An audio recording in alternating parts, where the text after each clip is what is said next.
सकाळी 8:30 वाजता नाश्ता वगैरे व्हायचा, तो नाश्ता करायचो, अभ्यासाला जायचो, 1 वाजता जेवण व्हायचं, तोपर्यंत अभ्यास करायचा, 1-1:30 वाजता जेवण करून थोडीशी नॅप घ्यायची, परत अभ्यास 11-11:30 पर्यंत अभ्यास करायचा, झोपायचं, सकाळी 7ला उठायचं. 8 घंटे मी प्रॉपर झोपायचो.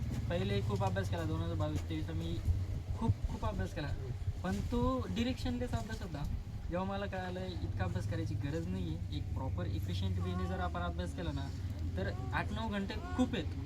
आता खूप जण असे आहेत ते ऑलरेडी सिलेक्टेड आहेत, IPS आहे, IRS आहेत, कोणी कॉर्पोरेटमध्ये आहेत, पण ते 7-8 घंट्यात काम करूनही एकदम छान रँक घेतात. तर त्यावेळेस मला कळालं की नाही, प्रॉपर वे, प्रॉपर सिलेबस आहे, प्रॉपर गायडन्स आहे, ते जर आपण फॉलो केलं तर काहीच अवघड नाही. त्यानंतर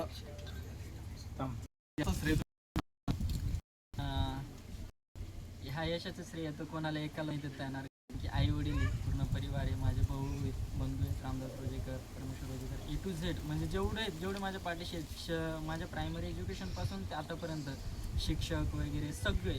कारण की लहानपणीचा एक प्रसंग होता की एक हायवे होता, त्या हायवेवरून सरळ स्कूल होतं, तर आमचे शिक्षक सरळही जाऊ शकत होते, आम्ही शेतात राहायचो, तर सर आमच्या कच्च्या रस्त्याने यायचे मला घेण्यासाठी आणि तिथून शाळेत जायचे.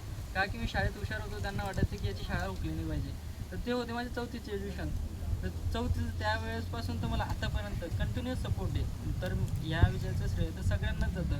फक्त एवढे परिस्थितीत शेवटपर्यंत जे टिकले आहेत माझ्यासोबत, ज्यांनी म्हटलंय नाही बिकन तुझ्याकडनं होईल, तू कर, जे असे म्हटले त्यांना मला असं वाटतं की त्यांच्याचमुळे मी इथपर्यंत पोहोचू शकलो. हे होते जालना जिल्ह्यातील भोकरदन तालुक्यातील जळगाव सपकाळ शिवनगरी येथील भिकन रोजेकर सर, ज्यांनी खऱ्या अर्थानं इंट्रो बाजूला